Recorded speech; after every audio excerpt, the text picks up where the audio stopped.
Channel की latest video पे आप सबको खुश आमदीद कहते हैं। आज का हमारा टॉपिक है साइकोलॉजी ऑफ मनी, मतलब पैसे की नफ्सियात क्या है। इस टॉपिक को समझने से ना कि आप सिर्फ अंडरस्टैंड करेंगे बल्कि आपके ओवरऑल फाइनेंशियल डिसीजंस इम्प्रूव हो जाएंगे, बेहतर हो जाएंगे।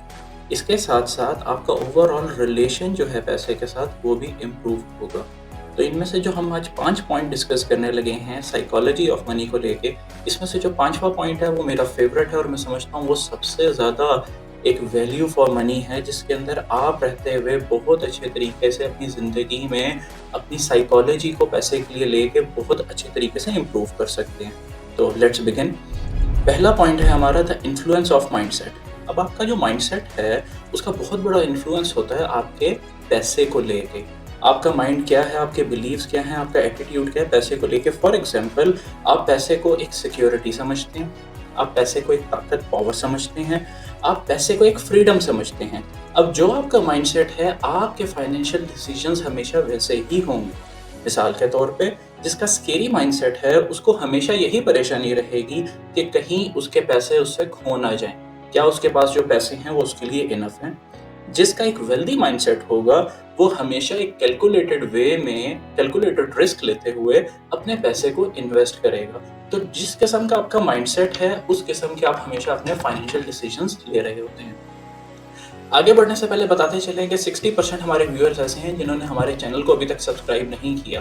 तो आप सबसे रिक्वेस्ट है हमारे चैनल को सब्सक्राइब करें, हमें सपोर्ट करें। हमने कोई एंटरटेनमेंट वगैरह या किसी और टॉपिक के ऊपर वीडियोस बनाने के बजाय फाइनेंशियल एजुकेशन के ऊपर वीडियोस बनाना शुरू की, ताकि हम अपने मुल्क की इकोनॉमी को लिफ्ट करने में अपना किरदार अदा करें और मज़ीद आगे चल के लोगों को फाइनेंशियली एजुकेट करें।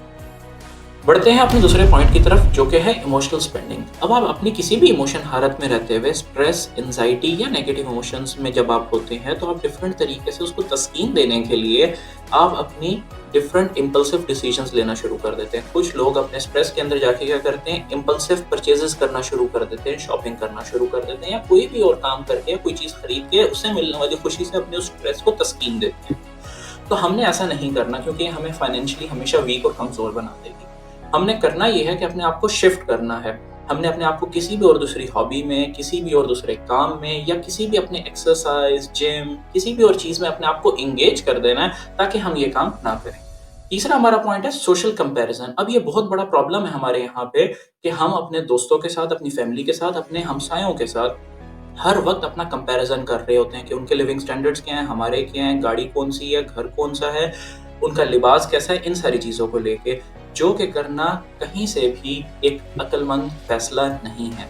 आप दूसरों की गाड़ियाँ, घर, ये सारी चीज़ें तो देख रहे होते हैं और उससे इम्प्रेस तो हो रहे होते हैं, लेकिन उस घर के पीछे, उस गाड़ी के पीछे जो वो हर महीने एक लोन लेके उसकी ईएमआई भर रहा होता है, उसको जो उसको स्ट्रेस होता है, उसका ना आप अंदाज़ा लगा सकते हैं, ना आपको वो पता होता है। तो आप बेसिकली सिर्फ उनकी उस चीज़ को देख के इम्प्रेस हो रहे होते हैं, विच इज़ यूजलेस। इसके ऊपर एक पॉइंट हम ऐड करना चाहते हैं बुक से, द साइकोलॉजी ऑफ मनी। उसके अंदर ऑथर हमें यही समझाते हैं और बताते हैं कि इंसान बेसिकली लॉजिकल डिसीजंस नहीं लेता, वो साइकोलॉजिकल डिसीजंस लेता है। उसके डिसीजन लेने के सिर्फ 2 ही तरीके हैं, या तो वो किसी डर से या फिर किसी लालच से डिसीजन लेता है, और उसके बाद लिए हुए अपने फैसले के ऊपर वो हमेशा उसको लॉजिकली साबित कर रहा होता है कि मैंने फैसला अपना ठीक लिया। तो हमने कोशिश ये करनी है कि बेस्ड ऑन आवर एक्सपीरियंस और बेस्ड ऑन द नॉलेज जो हमें मिल रही है कहीं से भी फाइनेंस को लेते हुए, हमने अपनी हमेशा स्पेंडिंग और हमने अपने हमेशा डिसीजंस को लॉजिकल रखना। बढ़ते हैं अपने चौथे पॉइंट की तरफ, जो कि है पावर ऑफ हैबिट्स। अब बेसिकली हमारे हैबिट्स का हमारे फाइनेंशियल डिसीजंस के ऊपर बहुत ज़्यादा असर पड़ता है। तो कोशिश करें हमेशा अच्छे और बुरे हैबिट्स में से फ़र्क करना सीखें और पॉजिटिव हमेशा फाइनेंशियल हैबिट्स अपनाएं। उससे आपको फ़ायदा ये होगा कि जब आप प्रॉपर ट्रैकिंग कर रहे होंगे अपनी सेविंग्स की, अपने बजट की, अपने एक्सपेंस की, अपनी इनकम की, तो आप बहुत सारी चीज़ों में, इन सारे मामलात में एक एतदाल रखेंगे और किसी भी किस्म के प्रॉब्लम में नहीं आएंगे, जो कि अगेन डिपेंड करता है आपकी हैबिट्स के ऊपर। आपने हमेशा पॉजिटिव हैबिट्स पैसे को लेकर अपनानी है। हमारा जो लास्ट पॉइंट है, 5वां पॉइंट, जो कि मैंने आपको बताया था कि बहुत इंपॉर्टेंट पॉइंट है इस वीडियो का, वो है the role of delayed gratification.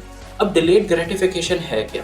ताख़ीर से आप कोई भी रिवॉर्ड लें और अभी आपको प्रेजेंट में अगर उसके बदले कोई भी रिवॉर्ड मिल रहा है तो उसको आप रिफ्यूज़ कर दें।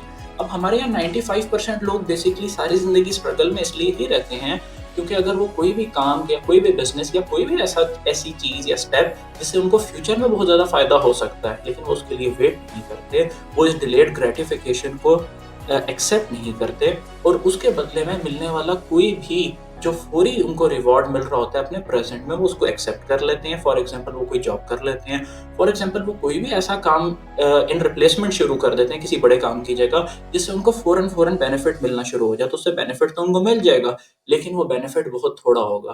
تحقیق کے مطابق، اسٹیٹس کے مطابق، جو لوگ ہمیشہ ڈیلیڈ گریٹیفیکیشن مطلب تاخیر سے ملنے والے ریوارڈ کے اوپر بلیو رکھتے ہیں، اس کے لیے کام کرتے ہیں، ہمیشہ ان لانگ رن ان کو ہمیشہ فائنینشلی زیادہ اسٹیبل دیکھا گیا۔ تو یہ تھے وہ 5 پوائنٹس جن کے اوپر چل کے آپ سائیکالوجی آف منی کو سمجھ سکتے ہیں، اپنے فائنینشیل حالات کو بدل سکتے ہیں۔ اگر آپ کو ہماری ویڈیو پسند آئی ہو تو ویڈیو کو لائک کریں، چینل کو سبسکرائب کریں۔ ملتے ہیں اگلے ویڈیو میں ایک نئے ٹاپک کے ساتھ، اب تک کے لیے اتنا۔